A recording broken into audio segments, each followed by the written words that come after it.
जय हिंद स्टूडेंट, आज हम क्लास 9 का एक टॉपिक पढ़ रहे हैं, इक्विवेलेंट रैशनल नंबर। क्या पढ़ रहे हैं? Equivalent rational number.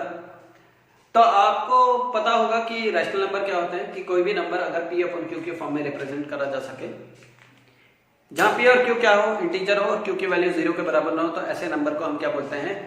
Rational number बोलते हैं। तो किस फॉर्म में रिप्रेजेंट करा जाता है? पी अपॉन क्यू के फॉर्म में। पी अपॉन क्यू के फॉर्म में। तो मैं एक रैशनल नंबर लिख रहा हूं 1/2, ठीक है, फ्रैक्शन है ये 1/2। अब मुझे बताइए, क्या मैं 1/2 को क्योंकि ये पी अपॉन क्यू की फॉर्म में रिप्रेजेंट करा हुआ है, क्या ये यूनिक रिप्रेजेंटेशन है 1/2 की? क्या हम 1/2 को केवल इसी तरह लिख सकते हैं? क्या और कोई तरीका नहीं है 1/2 को p/q की फॉर्म में लिखने के लिए? बिल्कुल है। क्या हम 1/2 को ऐसे नहीं लिख सकते 2/4? क्या ये 1/2 के बराबर नहीं है? बिल्कुल है। अगर मैं इसको सिंपलेस्ट फॉर्म में कन्वर्ट कर दूं तो क्या ये 1/2 के बराबर आ जाएगा? बिल्कुल आ जाएगा। उसी तरह क्या 3/6 ये 1/2 के बराबर नहीं है? क्या ये p/q की फॉर्म नहीं है? बिल्कुल है। इसी तरह 4/8 क्या ये p/q की फॉर्म नहीं है? क्या ये 1/2 के बराबर नहीं है? बिल्कुल है। उसी तरह 5/10, उसी तरह 6/12, उसी तरह 7/14। तो देखिए मैंने 1/2 को कितने तरीकों से लिख सकता हूं। 1/2 को मैंने कितने तरीके से लिख दिया? 1 2 3 4 5 6। क्या और नहीं लिख सकता हूं? लिख सकता हूं। तो ये सारे ही वैल्यू किसके बराबर है? 1/2 के बराबर है। ये सारे ही वैल्यू किसके बराबर है? 1/2 के बराबर है। तो इक्विवेलेंट रैशनल नंबर क्या होता है कि अगर हमारे पास कोई भी गिवन रैशनल नंबर है, तो उसके इक्विवेलेंट और भी रैशनल नंबर लिखे जा सकते हैं, गिवन रैशनल नंबर के बराबर। तो how many equivalent rational number exist of the given rational number? There are infinite rational number equivalent to given rational number. तो हम बेसिकली क्या कह रहे हैं कि there are infinite यानी कि जो गिने ना जा सके, infinite rational number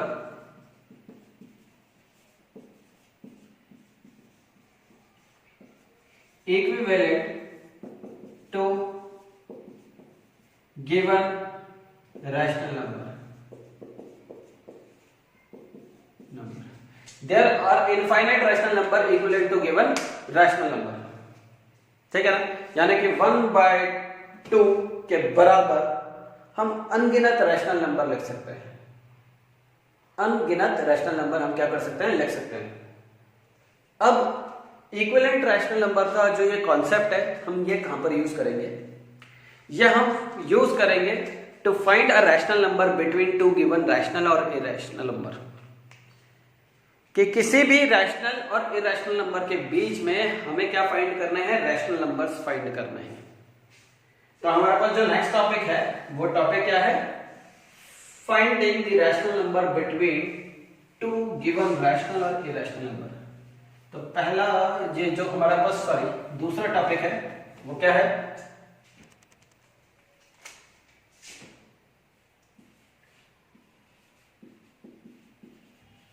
rational number between two given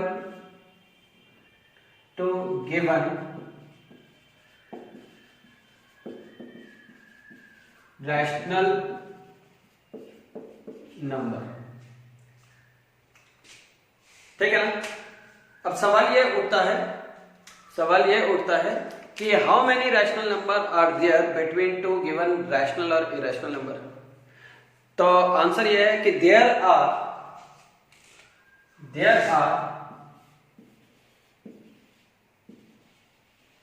infinite rational number between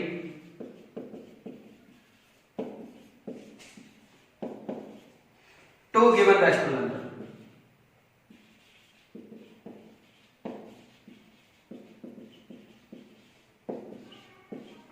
their are infinite rational number between two given rational number. कितने रैशनल नंबर है? इनफाइनाइट रैशनल नंबर है between two given rational number. तो किसी भी दो rational number के बीच में हम कितने कितने रैशनल नंबर फाइंड कर सकते हैं? इनफाइनाइट रैशनल नंबर फाइंड कर सकते हैं। इज दैट क्लियर और नॉट? अब कैसे फाइंड करेंगे? तो इस टॉपिक को हम दो भागों में डिवाइड करेंगे, दो पार्ट में डिवाइड करते हैं। सबसे पहला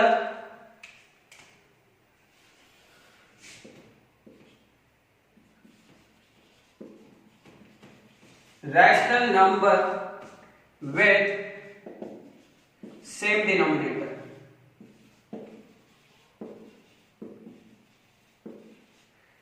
और दूसरा है rational number between rational number between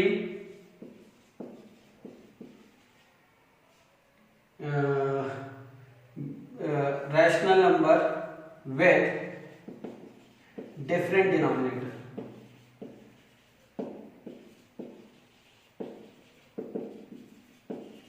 तो हमने इस पार्ट को हमने दो पार्ट में डिवाइड कर दिया, इस डेफिनेशन को हमने दो पार्ट में डिवाइड कर दिया, ठीक है ना?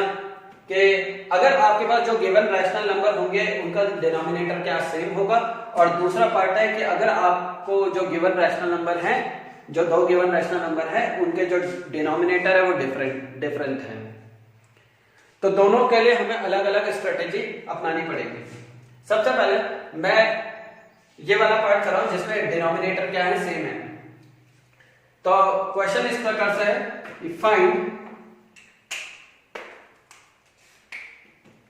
फाइंड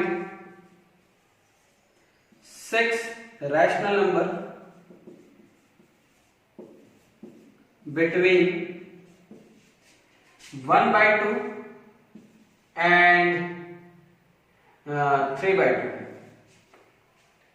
हमें 1/2 एंड 3/2 के बीच में 6 रैशनल नंबर फाइंड करना है। तो अब कैसे करा जाए? तो यहां पर कॉन्सेप्ट लगेगा इक्विवेलेंट रैशनल नंबर का। क्या कॉन्सेप्ट लगेगा? इक्विवेलेंट रैशनल नंबर का। मैं इन दोनों रैशनल नंबर के इक्विवेलेंट रैशनल नंबर फाइंड करूंगा। सबसे पहले मैं फाइंड करता हूं किसके 1/2 का इक्विवेलेंट रैशनल नंबर, 1/2 का इक्विवेलेंट रैशनल नंबर फाइंड कर रहा हूं। क्या फाइंड कर रहा हूं? 1/2 का इक्विवेलेंट रैशनल नंबर फाइंड कर रहा हूं। और कैसे फाइंड करूंगा कि मुझे कितने रैशनल नंबर फाइंड करना है? 6। तो मैं 6 से मैं 1 ऐड करूंगा यानी कि 7। इसके न्यूमरेटर को एंड डिनोमिनेटर को 7 से मल्टीप्लाई करूंगा। न्यूमरेटर एंड डिनोमिनेटर को किससे मल्टीप्लाई करूंगा? 7 से मल्टीप्लाई करूंगा। तो मेरे को एक रैशनल नंबर मिल जाएगा 7/14 which is equivalent to 1/2। 7/14 is equivalent to 1/2। उसी तरह मैं 3/2 का भी रैशनल नंबर फाइंड करूंगा, इक्विवेलेंट रैशनल नंबर, सॉरी। तो किससे मल्टीप्लाई करूंगा? अगेन 7 से मल्टीप्लाई करूंगा। क्यों मल्टीप्लाई करूंगा 7 से? क्योंकि मुझे कितने फाइंड करना है? 6 फाइंड करना है। 6 में 1 ऐड करूं तो क्या देता है? 7। तो मैं 7 को न्यूमरेटर और डिनोमिनेटर दोनों से मल्टीप्लाई करूंगा। तो यह आ जाएगा 21/14। कितना आया? 21/14। अब आप देख रहे हैं कि क्योंकि 1/2 किसके बराबर है? 7/14 के बराबर है, और 3/2 किसके बराबर है? 21/14 के बराबर है। डिनोमिनेटर दोनों के सेम है, लेकिन किसमें डिफरेंस है? न्यूमरेटर में डिफरेंस है।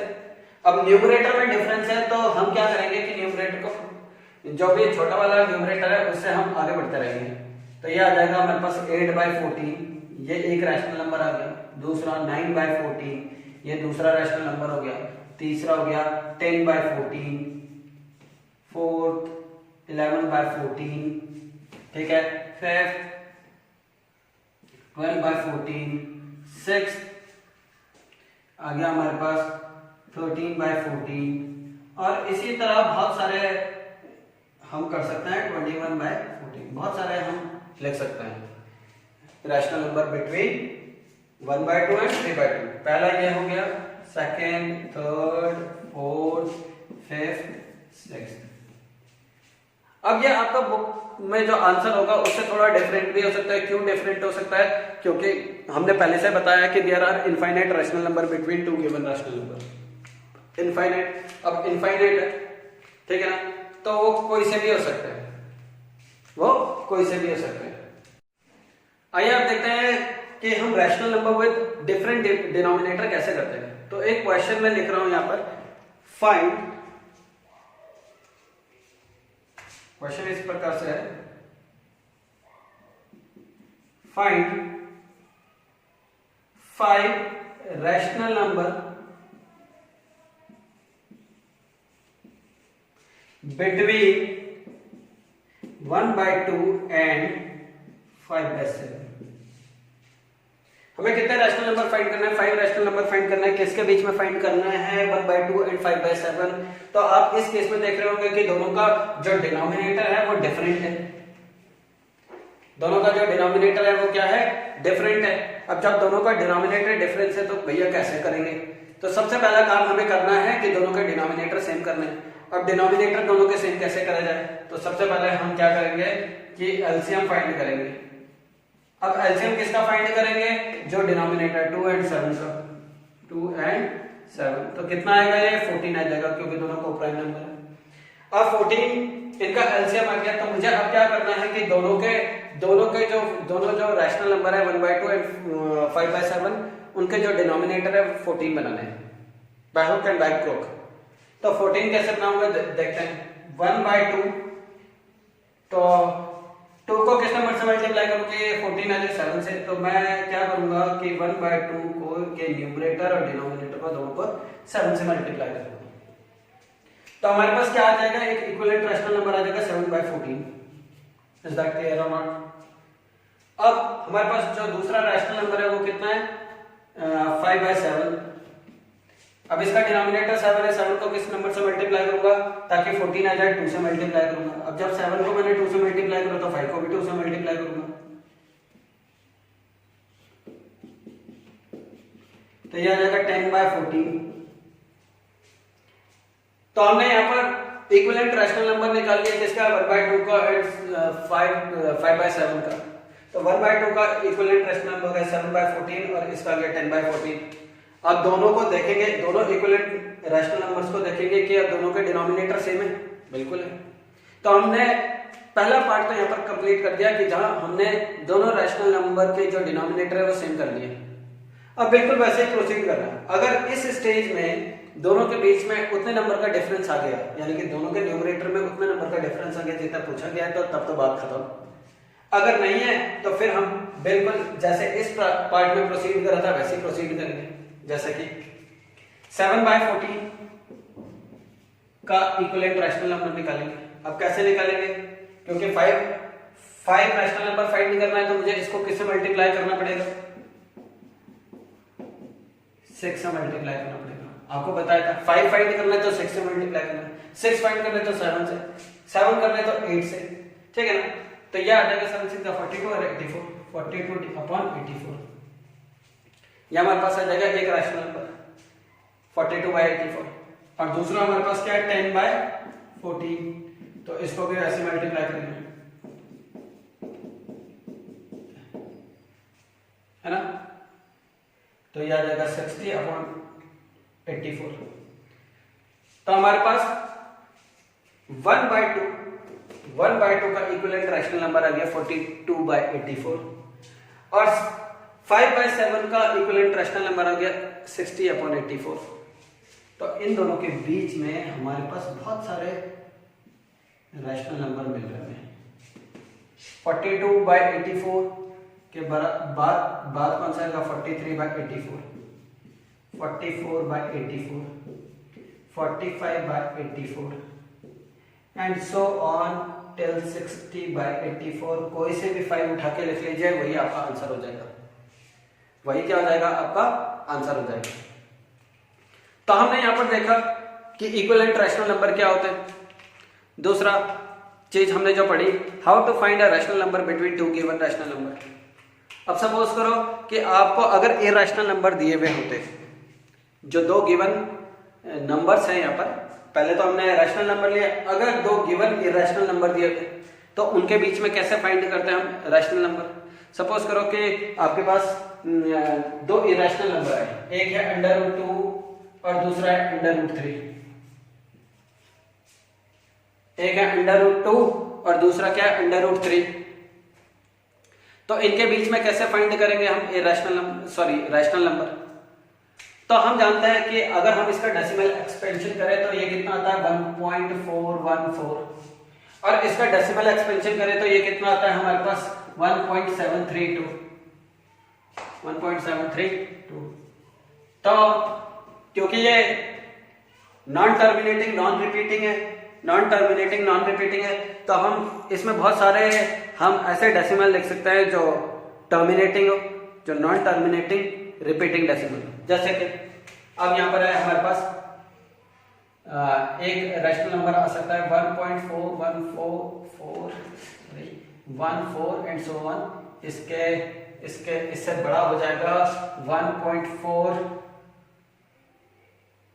ठीक है ना, 1 एंड सो ऑन, ठीक है ना, या बार लिख लीजिए 4 एंड सो ऑन, ठीक है ना,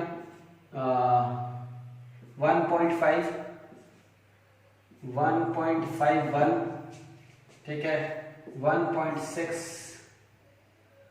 ठीक है ना, 1.7, ठीक है ना, 1.71, 1.72, ठीक है ना, and so on till 1.732 and so on, है ना। तो हमने कितने सारे टर्मिनेटिंग और नॉन टर्मिनेटिंग रिपीटिंग डेसिमल्स लिख दिए इन दोनों इरेशनल नंबर्स के बीच में। तो यहां पर इस क्वेश्चन को ऐसे कर सकते हैं